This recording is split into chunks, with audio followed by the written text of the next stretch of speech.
Hello दोस्तों class 10th math का जो चैप्टर है आपका चौथा नंबर, ठीक है, द्विघात समीकरण। तो देखिए इसमें आपका जो प्रश्नावली है 4.1, इसमें का ये जो प्रश्न है ये मोस्ट इंपॉर्टेंट प्रश्न है, ठीक है। अब ऐसा मैं क्यों कह रहा हूँ, देखिए पिछले बार ही आपका ये वाला क्वेश्चन आया था कि दो क्रमागत धनात्मक पूर्णांकों का गुणनफल 306 है, ठीक है। ये वाला आपका पिछला ही बार क्वेश्चन आया था।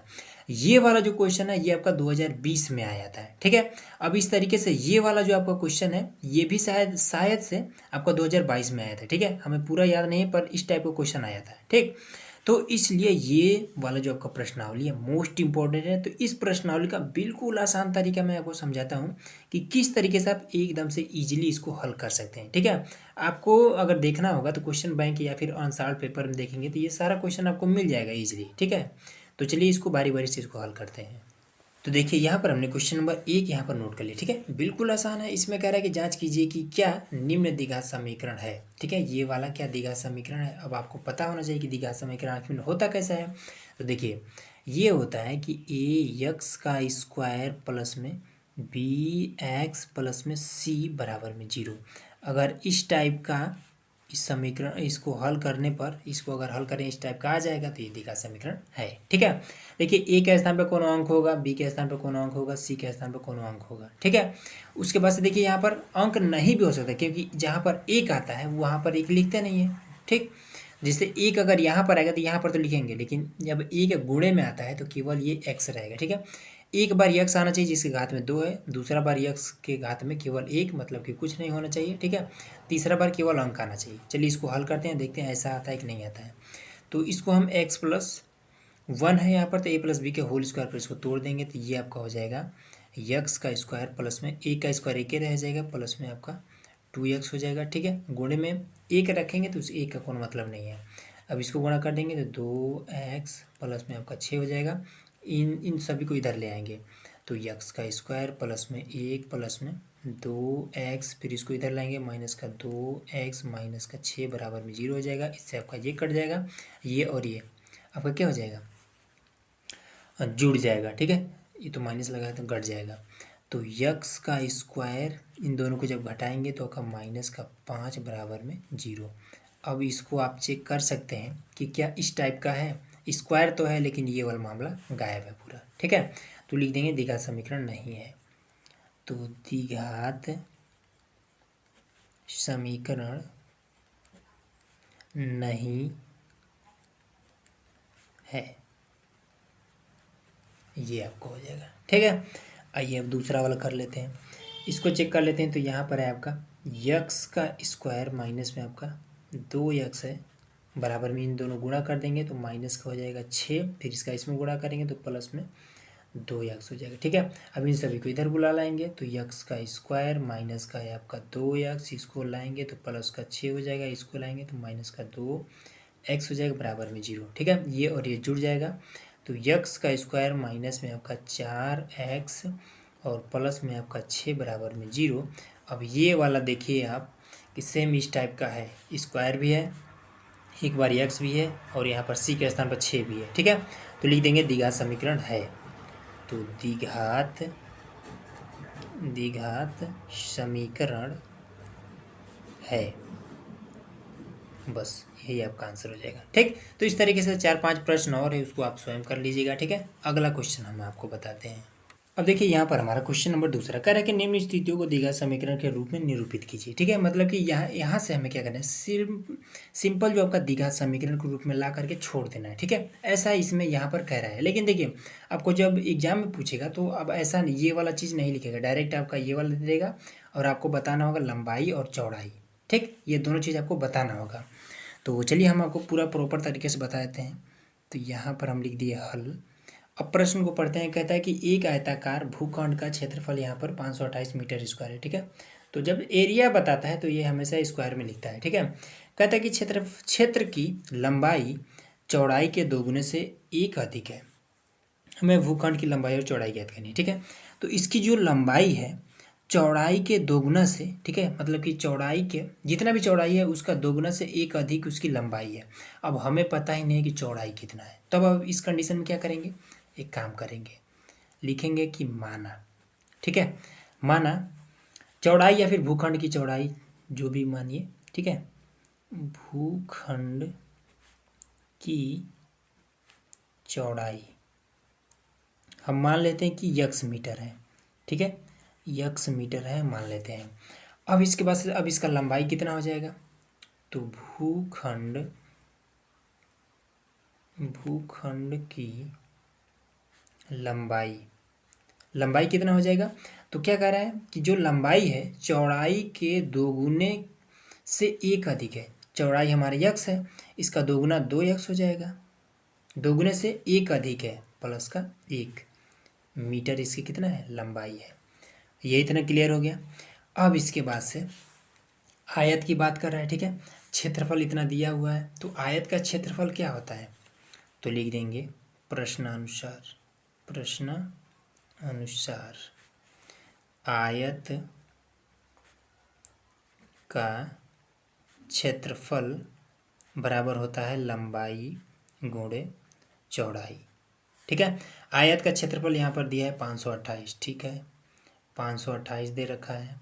लंबाई दिया है इतना, हम निकाला है ना ये वाला कि 2x प्लस का 1 गुणे में चौड़ाई दिया है यक्स, तो यहाँ पर यक्स लिख लेंगे, ठीक है, गुणा कर देंगे तो 528 बराबर में 2x का स्क्वायर प्लस में यक्स हमने गुणा कर दिया, ठीक। अब इसके बाद से क्या करेंगे कि इन सभी को उधर लेके चले जाएंगे, ठीक। तो जब इधर लेके आएंगे तो ये आपका हो जाएगा 2x का स्क्वायर प्लस में यक्स प्लस में माइनस में 528 हो जाएगा, ठीक। अब इधर कुछ नहीं तो 0 बचा। अब सिंपल देखिए, इसमें तो कह रहा है कि बस यहीं तक, ये आपका दिखा समीकरण निकल गया, बस यहीं तक आप छोड़ सकते हैं, ठीक है, अगर ये चीज़ लिखा है तब। लेकिन अगर नहीं लिखा है तब आपको लंबाई और चौड़ाई दोनों बताना पड़ेगा। तो कैसे करेंगे, सिंपल इसका गुणनखंड कर दीजिएगा, ठीक है। तो गुणनखंड करने के लिए इसको सबसे पहले इसमें गुणा करेंगे तो कितना हो जाएगा, 528 28 2 56 1056 हो जाएगा, ठीक है। 1056 का आप सिंपल इस तरीके से गुणनखंड निकालिए। माइनस से मतलब घटाएं तो 1 आ जाना चाहिए, इसको 2 भागों में ऐसा हमें तोड़ना है, ठीक है। तो 2 से इसको करेंगे तो आपका 528 आ जाएगा, ठीक है। फिर 2 से करेंगे तो 2 दूना 4 हो जाएगा, यहाँ पर 5 है 1 बचा 12, 2 छक्के 12 2 चौका 8। फिर 2 से करेंगे तो 2 एकम 2 2 3 6 2 दूना 4। फिर 2 से करेंगे तो 2 छक्के 12 2 छक्के 12। फिर 2 से करेंगे तो 33 हो जाएगा। फिर 11 3 33, फिर 3 एकम 3, ठीक। अब इसमें देखिए कैसे हो जाएगा, तो 11 3 33, ये आपका 33 हो गया, ठीक है। दोनों का गुणा किए तो 2 दूना 4 दूना 8 दूना 16 दूना 32, गुणे में आपका 32। अब इन दोनों का जब गुणा करेंगे तो 1056 आ जाएगा, और यहाँ पर माइनस है, जब घटाएंगे तो आपका यक्स है, मतलब कि 1 आना चाहिए, ठीक है, घटाएंगे तो 1 भी आ जाएगा। तो सिंपल आप ऐसे कर सकते हैं कि 2x का स्क्वायर बड़ा वाला पहले प्लस में 33 यक्स, फिर माइनस में 32 यक्स, फिर माइनस में आपका 528, ठीक है। अब फटाफट कॉमन ले लेते हैं, तो 2 तो इसमें से कॉमन होगा नहीं, तो यक्स से कॉमन लेते हैं, यक्स हुआ कॉमन, तो यहाँ पर आपका 2x बच जाएगा क्योंकि 2 बार यक्स है, यहाँ से आपका गायब हो जाएगा, प्लस में आपका 33, ठीक। अब यहाँ से हमें क्या चीज़ कॉमन लेंगे, तो देखिए यहाँ पर 2 हमें यहाँ पर है, तो ऐसा करना है कि यहाँ पर भी हमारा 2 बचे, क्योंकि इस ब्रैकेट में और इस ब्रैकेट में सेम होना चाहिए। तो 16 इसमें से कॉमन ले लेते हैं, ठीक है, 16 दूनी 32, तो माइनस का 16 कॉमन ले लेंगे, तो यहाँ पर 2x बच जाएगा। फिर यहाँ पर आपको, अब यहाँ पर आप क्या लिखेंगे, 16 से जब इसमें आप भाग करेंगे तो आपका 33 से भागफल आएगा, तो इसलिए डायरेक्ट आप प्लस में 33 आप लिख सकते हैं, ठीक है। क्यों, क्योंकि देखिए माइनस जब हम कॉमन लेंगे तो ये वाला चिन्ह आपका प्लस के रूप में बदल जाएगा, ठीक है, ये बेसिक नियम है। इसको साथ ले लेते हैं, तो x प्लस में 16, सॉरी माइनस है, माइनस में 16, और फिर ये आपका 2x प्लस में 33, तो ये प्लस वाला नहीं लेते हैं, माइनस वाला लेते हैं, ठीक है, हमेशा ये वाला नहीं लिया जाएगा। तो इसको हम x माइनस का 16 बराबर में 0 रखेंगे, तो x बराबर में आपका 16 हो जाएगा ये, ठीक। तो हमें इसमें क्या बताना है, लंबाई चौड़ाई बताना है, ठीक है। तो भूखंड की चौड़ाई, तो चौड़ाई जो हमें मिला है वो हमारा 16 मीटर मिला है, ठीक है। अब लंबाई, तो जो लंबाई हमें मिला है कितना है, यक्स का मान यहाँ पर रख के और इसको ये जोड़ देंगे, तो 16 दूनी 32 एक 33 मीटर है। बस सिंपल ये आपका आंसर हो जाएगा, ठीक है, इजीली हो गया। अगला प्रश्न देखिए, अब आइए यहाँ पर हमारा क्वेश्चन नंबर दूसरा का है, सेकेंड वाला, ठीक है। अब इसमें कहता है कि दो क्रमागत धनात्मक पूर्णांकों का गुणनफल यहाँ पर 306 है, हमें पूर्णांक ज्ञात करना है। ठीक है, अब कुछ लोगों को तो पूर्णांक क्या होता है ये चीज़ नहीं पता होगा। तो देखिए 1 2 3 4 5 6 7 ये जितनी भी गिनती है इसी को कहते हैं पूर्णांक। ठीक है, अगर गिनती आपका प्लस में है तो मान लेते प्लस मान लेते 20 मान लेते, ठीक है, कुछ भी मान सकते हैं, तो ये आपका धनात्मक पूर्णांक हो गया। यही अगर माइनस में 20 लिखा है तो ये आपका ऋणात्मक पूर्णांक हो गया। बस यही चीज़ है और कुछ नहीं है। ठीक है, तो हमें ऐसा ही कोई दो संख्या है, ठीक है, जिसका जब हम गुणा करते हैं तो गुणनफल 306 आ जाता है, तो वो दोनों कौन सा संख्या है यही चीज़ हमें इसमें ज्ञात करना है। ठीक है, तो चलिए हम इसको लिखते हैं। तो सबसे पहला चीज़ आपको लिखना है हल और मान लेना है दोनों। ठीक है, तो हम मान लेते हैं, माना क्रमागत कह रहा है, क्रमागत मतलब होता है लगातार। ठीक है, जैसे कि मान लीजिए 1 2 3 ये क्या है लगातार है। ठीक है, तो ऐसा ही कुछ होना चाहिए। तो देखिए इसका नियम क्या होता है, तो दो हमें पूर्णांक बताना है तो हम मान लेंगे कि पहला पूर्णांक, ठीक है, पहला पूर्णांक हम मान लेते हैं कि यक्स है। ठीक, अब दूसरा पूर्णांक हमें लगातार की ही ज़रूरत है, तब हम x प्लस का 1 मान लेंगे। ठीक है, तीसरा कहेगा तो x प्लस 2, चौथा कहेगा x प्लस 3, ऐसे करेंगे। ठीक है, तो ये चीज़ हो गया। अब इसमें यही कह रहा है कि ये जो दोनों पूर्णांक हमने माना है इनका जो गुणनफल है ये 306 है। ठीक है, लिखेंगे प्रश्नानुसार, तो प्रश्नानुसार हम कर देंगे इसका गुणनफल, तो x और गुणे में x प्लस का 1 कितना हो जा रहा है 306 हो जा रहा है। ठीक है, इन दोनों गुणा कर देंगे, यक्स का स्क्वायर प्लस में हो जाएगा यक्स, इसको अब इधर बुला लेंगे तो माइनस का 306 बराबर में 0, ये हमारा समीकरण तैयार हो गया। ठीक है, अब दूसरा जो क्वेश्चन नंबर दूसरा है ये वाला जिसको हम हल कर रहे हैं, इसमें बस इतना ही तक है कि इतना ही तक आप निकालिए। ठीक है, ये हमारा द्विघात समीकरण निकल गया। ठीक, लेकिन हमें क्या करना पड़ेगा कि इसको और भी आगे कर लेते हैं। ठीक है, दोनों पूर्णांक हम ज्ञात कर लेते हैं, तो इसका सिंपल आपको गुणनखंड कर देना है। ठीक है, तो 306 को ऐसा तोड़िए कि घटाएं तो एक आ जाए, क्योंकि यक्स है ना तो एक आ जाना चाहिए। ठीक है, तो 306 गुणनखंड कर लीजिए इस तरीके से, 2 से कट जाना चाहिए, तो 2 एकम 2 बचा आपका कितना, एक बचा क्योंकि 3 है, तो 2 पचे 10, 2 तिया 6, फिर 3 से कट जाएगा, 3 पचे 15 और 3 एकम 3, 17 तिया 51। ठीक है, अगर आप 3 से भी काटते हैं तो 3 एकम 3 हो जाएगा, बचा आपका 2 क्योंकि 5 है ना, तो एक के आगे 2 रखेंगे 21 हो जाएगा, 3 सत्ते 21, फिर 17 से कटेगा, सॉरी 17 एकम 17। ठीक है, अब देखिए 3 तरीका 9 दूना 18, यहाँ पर है 17। ठीक है, तो 18 ये वाला, ये तीनों 18 हो जाएगा, ये आपका 17 गुणे में आपका 17। अब इन दोनों गुणा करेंगे 306 हो जाएगा, अब घटाएंगे तो ये आपका 1 आ जाएगा। बस सिंपल है, ये आपका हो जाएगा। तो लिख लेंगे, गुणनखंड कर लेंगे, यक्स का स्क्वायर प्लस है तो प्लस में 18 यक्स माइनस में 17 यक्स, फिर माइनस में 306 बराबर में 0 कर लीजिए, यक्स कॉमन ले लीजिए, तो x प्लस में आपका हो जाएगा 18 माइनस का 17 कॉमन कर लीजिए, तो x माइनस का हो जाएगा, यहाँ पर माइनस है हमने कॉमन लिया तो ये प्लस में हो जाएगा, ये और ये x माइनस का 17 और x प्लस का 18, ठीक, बराबर में 0 बराबर में 0, ये प्लस में नहीं लेंगे, x माइनस का 17 बराबर में 0, तो x बराबर में आपका 17।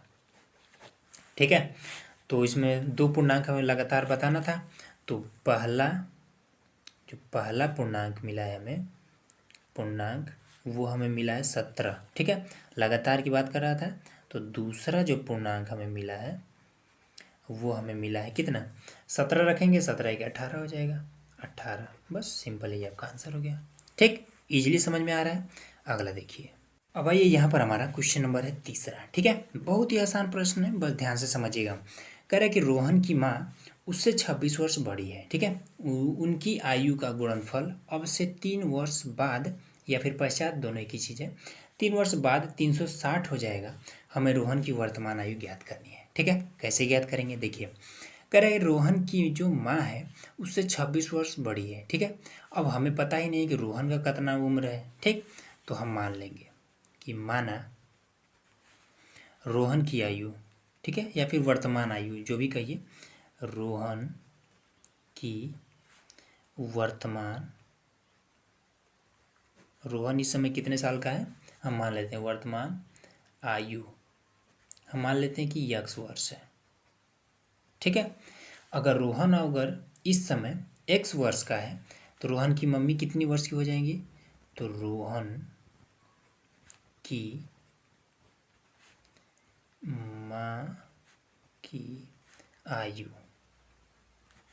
कितना वर्ष हो जाएगा, आपका हो जाएगा x प्लस में 26 वर्ष। ठीक है, आ रहा है समझ में। अब इसके बाद से हम क्या करेंगे, तो अब इसके बाद से क्या कर रहे हैं, 26 वर्ष बड़ी है, ठीक है, तो ठीक है, रोहन अगर x वर्ष है तो उसकी माँ x प्लस 26 वर्ष की है। ठीक है, अब उसके बाद से कह रहा है उनकी आयु का जो गुणनफल है 3 वर्ष पश्चात 360 हो जाएगा। मतलब कि ये जितने भी इस समय इन लोगों की उम्र है, ये 3 साल जब और बड़े होंगे तब इनके उम्र को जब गुणा किया जाएगा तब ये कितना हो जाएगा, 360 हो जाएगा। ठीक है, तो अब इन दोनों को हम क्या करते हैं, 3 साल और आगे ले चलते हैं। तो उसके लिए क्या करना पड़ेगा, 3 वर्ष हमें क्या करना पड़ेगा, इसमें प्लस कर देना होगा। ठीक है, तो लिख देंगे प्रश्नानुसार, प्रश्नानुसार। ठीक है, तो रोहन वर्तमान में x साल का है तो ये आगे चल के x प्लस 3 साल का हो जाएगा। ठीक है, रोहन की मम्मी x प्लस 26 वर्ष की हैं तो ये x प्लस में 26 और 3 और इसमें जोड़ देंगे तो ये आपका 29 साल का हो जाएगा। ठीक है, अब जब इन दोनों के आयु का गुणा किया जाएगा तब ये 360 हो जाएगा। ठीक है, 360 हमने कर दिया, ठीक हो गया इजली। अब इन दोनों गुणा कर देंगे तो यक्स गुणा इसके साथ तो यक्स का स्क्वायर हो जाएगा, प्लस में यक्स गुणा इसके साथ तो ये आपका 29 यक्स हो जाएगा, फिर 3 का गुणा इसमें साथ तो ये आपका 3 यक्स हो जाएगा, फिर 3 का गुणा इसके साथ तो ये आपका 3 और 27 का 7, 3 दूना 6 2 8 बराबर में 360।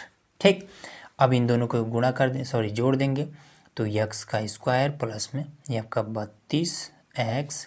ठीक है, और इसको हम इधर भेज देते हैं या फिर इसी को इधर बुला लेते हैं 360 को ही, तो प्लस में आपका 87 है माइनस का 360 बराबर में आपका 0। ठीक, अब इन दोनों गुणा कर देते हैं, सॉरी घटा देते हैं तो लिख देंगे यक्स का स्क्वायर प्लस में 32 एक्स। ठीक, अब ये घटेगा तो कितना हो जाएगा, 300 में से आपका 27 और घट जाएगा। ठीक है, तो ये आपका 80 और 73 हो जाएगा। ठीक है, 273 तो माइनस का 273 बराबर में 0। ठीक, अब इसका आप स्वयं गुणनखंड कर दीजिएगा और इसका आंसर आ जाएगा। ठीक है, तो चलिए मैं गुणनखंड करके बता देता हूँ कि कितना हो जाएगा, कि इसको तो 273 को ऐसे तोड़ लीजिएगा तो कितना हो जाएगा, 3 से 3 9 27, 3 का नाम 3, उसके बाद से 7 से कट जाएगा ये वाला, 7 के नाम 7, 7 3 का 21, फिर 13 का नाम 13, यहाँ पर हमने लिखा 2 है और पढ़ा 3 है, सॉरी। तो चलिए यहाँ पर ठीक है, अब इसके बाद से देखिए 13 तिया हो जाएगा 39। ठीक है, 13 तिया आपका 39 हो जाएगा और ये गुणे में आपका 7। अब देखिए इन दोनों को जब घटाएंगे आपका 32 आ जाएगा। ठीक है, और गुणा करेंगे तो आपका 273 आ जाएगा। ठीक है, तो सिंपल आप यहाँ पर गुणनखंड कर लीजिएगा। ठीक है, तो चलिए इसको फटाफट कर ही देते हैं, यक्स का स्क्वायर प्लस में आपका 39 यक्स, उसके बाद से माइनस में 7 यक्स, माइनस में 273 बराबर में आपका 0।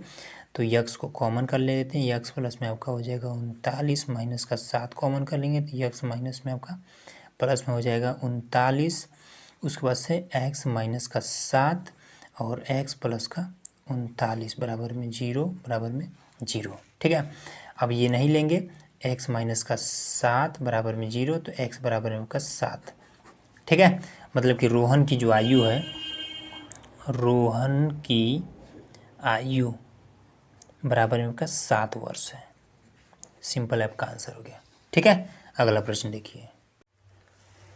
अब देखिए यहाँ पर हमारा लास्ट प्रश्न है। ठीक है, तो बहुत ही बेहतरीन प्रश्न है। इसमें कह रहा है कि एक रेलगाड़ी 480 किलोमीटर की दूरी समान चाल से तय करती है। ठीक है, अब इसके बाद से यहाँ पर आगे और पढ़ते हैं। यदि इसकी चाल 8 किमी प्रति घंटा कम होती है तो वह उसी दूरी को तय करने में 3 घंटा अधिक समय लेती है। ठीक है, हमें रेलगाड़ी की चाल ज्ञात करनी है। अब इसमें एक चीज़ इसमें देखेंगे कि जब 480 किलोमीटर की दूरी जब ये रेलगाड़ी तय करती है तो कह रहा है कि समान चाल से। अब ये समान चाल में नहीं बताया है कि किस चाल से, 20 के, 30 के, 100 के या फिर 150 के चाल से। ये समान चाल इसमें दे दिया है, तो हमें एक चीज़ हमें पहले पता करना पड़ेगा कि समान चाल में कितना है, ठीक है, स्पीड कितनी है। उसके बाद से जब समान चाल से चल रही होती है तो 480 किलोमीटर दूरी तय करने में कितना समय लेती है ये भी नहीं दिया हुआ है, ठीक है। तो हम सबसे पहले इसी चीज़ को हम मानेंगे, तो लिखेंगे कि माना रेलगाड़ी का समान चाल हम मान लेते हैं कितना, यक्स, ठीक है, यक्स किलोमीटर प्रति घंटा, ठीक। अब उसके बाद से और दूसरा चीज़ समय नहीं दिया है, तो लिखेंगे कि दूरी तय करने में लगा समय। तो समय आप कुछ भी मान सकते हैं, कौन दिखे मान लेते हैं, टी मान लेते हैं, ठीक। और उसके बाद से दूरी यहाँ पर देवे किया है। अब आपको पता होना चाहिए कि जब कभी भी दूरी, समय, चाल ये सब मामला आ जाए तो यहाँ पर एक फॉर्मूला होता है। फॉर्मूला क्या होता है कि समय बराबर दूरी बटे में चाल, ये होता है फॉर्मूला, ठीक है। तो समय यहाँ पर हमारे पास t है, हमने t ले लिया। दूरी हमारे पास 480 है, 480 हमने ले लिया। चाल हमारे पास समान चाल से जब करेंगे तो ये आपका x है, तो ये हमने ले लिया। इसी को मान लेते हैं समीकरण 1, ठीक। अब दूसरा कंडीशन जो कह रहा है उस पर काम करते हैं, लिखेंगे अब या फिर द्वितीय शर्तानुसार, ठीक है। यहाँ पर लिख देंगे प्रथम शर्तानुसार,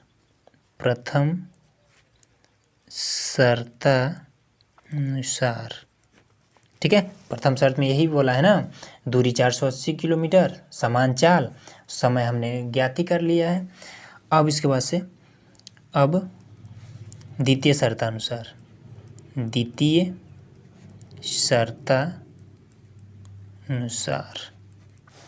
तो चलिए द्वितीय शर्तानुसार कर लेते हैं। तो इसमें आपका जो समय रहेगा, ठीक है, समय कितना रहा है, पहले जितना पहले आपका टी समय लग रहा था, जब इसका स्पीड कम होता है तब इसमें कितना 3 घंटा अधिक समय लगने लगता है। तो पहले लग रहा था टी समय, ठीक। अब ये कितना लग रहा है, टी प्लस में 3 लग रहा है। दूरी उतना ही है, 480 किलोमीटर है। पहले एक्स के स्पीड से जा रहा था, उसके बाद से 8 किमी प्रति घंटा कम कर दिया गया है, ठीक है। यहाँ पर 8 किमी कम कर दिया गया है, तो इसके चाल में कमी कर देंगे, मतलब कि x माइनस का 8 कर देंगे, समीकरण आपका 2 हो जाएगा। क्लियर हो गया। अब अगर आपको चाल ज्ञात करनी है, रेलगाड़ी की चाल, तो पहले कितना स्पीड से चल रहा था वो वाला चाल, ठीक है, और बाद में कितना स्पीड से चल रहा था वो वाला चाल, हम क्या करेंगे आपस में इसको घटा देंगे, ठीक है। तो जिसमें समय ज़्यादा लग रहा है, ज़्यादा में से कम को घटाते हैं, तो समय इसमें ज़्यादा लग रहा है तो इसमें से हम इस कम वाले को घटा देंगे, ठीक है। तो यहाँ पर आप देखिए, अगर ज़्यादा वाला घटाएंगे तो फिर मामला माइनस में आएगा, ठीक। तो इसलिए लिखेंगे समीकरण 1 और 2 को घटाने पर, तो समीकरण 2 में से 1 को घटाना है, ठीक है। समीकरण 2 से 1 को घटाने पर, ठीक है। तो समीकरण 2 है आपका t प्लस में 3 बराबर की इधर वाला सबसे पहले घटा लेते हैं और माइनस का ये वाला t, ठीक। अब t प्लस 3 में इधर आपका 480 बटे में x माइनस का 8 है, फिर माइनस ये वाला 480 बटे में x, ठीक। इससे आपका ये खत्म हो जाएगा, तो हो जाएगा 3 और इसको तीसरा गुणा कर देंगे तो 480 x माइनस में ये आपका 480 फिर x माइनस का 8 बटे में आपका x और x माइनस का 8। ये क्लियर हो गया। अब ये बटे में इसको हम इधर भेज देंगे तो ये आपका 3x हो जाएगा, फिर ये वाला x माइनस का 8 हो जाएगा, ठीक है। ये वाले इसके साथ गुणा करके यहाँ पर कर दिए हैं, ये वाला सेम है। अब ये वाला 480 माइनस का ये साथ में x भी है, ठीक है। फिर 480 का इसमें गुणा करेंगे तो 480 x माइनस, अब ये वाला माइनस ये भी माइनस ये भी माइनस, तो हो जाएगा प्लस में 8 का गुणा इसमें कर देंगे तो हो जाएगा 0। 8 8 64 का 4, हासिल 6 बचा है, 8 चौको 32 और 6 आपका हो जाएगा 38 ये। ठीक, अब ये 480 प्लस में और ये 480 माइनस में, तो इन दोनों को हम आपस में काट सकते हैं। ठीक है, अब इन दोनों गुणा कर देंगे तो ये आपका हो जाएगा 3x का स्क्वायर, फिर इसमें 3 8 24 माइनस का आपका हो जाएगा 24x, फिर इसको प्लस में इधर बुला लेंगे तो 38 और 40 बराबर में इधर कुछ नहीं बचा, 0 कर देंगे। ठीक, अब इसमें से हम 3 को कॉमन कर लेंगे, क्योंकि कॉमन होने वाला है तो कर लेंगे, नहीं होने वाला तो नहीं करते। ठीक है, ताकि छोटा हो जाए। देखिए इस कंडीशन में आप हमेशा चेक कर लीजिएगा कि क्या कॉमन लेने वाला है। अगर कॉमन ले लेते हैं तो ये और छोटा हो जाएगा, तो गुणनखंड करने में आसानी रहेगी। तो 3 इसमें से कॉमन हो गया। कॉमन का मतलब सिंपल मतलब ये होता है कि सब में 3 से भाग करना होता है। ठीक है, तो हालांकि दिखाते नहीं है पर हम काम वही करते हैं। इसमें अगर 3 से भाग करेंगे तो यहाँ पर ये 3 आपका कट जाएगा, केवल x का स्क्वायर बच जाएगा। फिर इसमें 3 से भाग करेंगे तो 3 8 24, तो यहाँ पर 8x हो जाएगा। फिर इसमें 3 से भाग करेंगे तो कितना हो जाएगा, ये आपका 3 एकम 3, 3 दूना 6, 3 8 24, लास्ट में 0 बराबर में। ठीक है, 3 इधर गुणा कर इधर जाएगा तो भाग करने लगा तो 0 3 0 के साथ भाग करके 0 बन जाएगा। ठीक, इसको हम इधर भेज देंगे तो डायरेक्ट हम छोड़ दे रहे हैं x का स्क्वायर माइनस में 8x माइनस में 1280 बराबर में 0। यही आपके बुक में आंसर दिया हुआ है। ठीक, अब इसका अगर आपको गुणनखंड करना है तो सिंपल आप कर लीजिएगा, सबका मैंने बताइए दिया है कि लिखिए सिंपल आपको 1280 लिखना है और 2 6 के 12, 2 चौका 8 या 0। ठीक है, 2 6 के 12, 2 चौका 8। ठीक है, फिर 2 3 6, 2 दूना 4 0, फिर 2 एकम 2, 2 6 के 12 0, फिर 2 से 2 8 16, फिर 2 से 2 40, फिर 2 से 2 20, फिर 2 से करेंगे तो 2 10 हो जाएगा, फिर 2 से करेंगे 5 हो जाएगा। ठीक है, लास्ट में आपका 5 बचेगा। तो इसमें 5 दूना 10, दूना 20, दूना 40। अब देखिए ये इतना आपका 40 हो जा रहा है। ठीक, 40 हो जा रहा है। 2 दूना 4, दूना 8, दूना 16, दूना 32, गुणे में आपका 32। अब इन दोनों को देखिए माइनस है ना, तो इन दोनों घटाएंगे 8 आ जाएगा, गुणा करेंगे तो 1280 आ जाएगा, मतलब यही वाला आपका आएगा। ठीक है, करना हो तो कर लीजिएगा कि x का स्क्वायर माइनस में आपका ये माइनस है, ब्रैकेट लगा लेंगे, ये 40x, फिर यहाँ माइनस है तो माइनस में 32x, फिर माइनस में आपका 1280 बराबर 0। ठीक, x का स्क्वायर माइनस में आपका 40x, ब्रैकेट्स पहले माइनस वो अंदर वाला चिन्ह बदल जाता है, 32x माइनस में 1280 बराबर में 0। अब इसमें से x कॉमन ले लेंगे तो x माइनस का हो जाएगा 40, फिर इसमें से आपका 32 कॉमन ले लेंगे क्योंकि हमें ऐसा बनाना है। ठीक है, तो ये आपका x माइनस का हो जाएगा 40। ठीक, अब ये और ये एक साथ हो जाएगा तो यहाँ पर हम कर देते हैं कि x प्लस में आपका 32 और x माइनस का आपका हो जाएगा 40। तो प्लस वाला नहीं लेते हैं, माइनस वाला लेते हैं। ठीक है, x बराबर आपका 40 आया। ठीक, तो हमें इसमें जो रेलगाड़ी की समान चाल थी वो 40 की स्पीड से थी। ठीक है, बस इतना ही कर दीजिएगा, आपका हो जाएगा। ठीक, तो उम्मीद है कि ये सारा चीज़ आपको इजीली समझ में आ गया होगा। तो चलिए मिलते हैं नेक्स्ट वीडियो में, जिसमें हम लोग और भी टॉपिक्स पर बात करने वाले हैं। तो वीडियो अगर अच्छा लगा हो तो चैनल को सब्सक्राइब और वीडियो को लाइक ज़रूर करिएगा।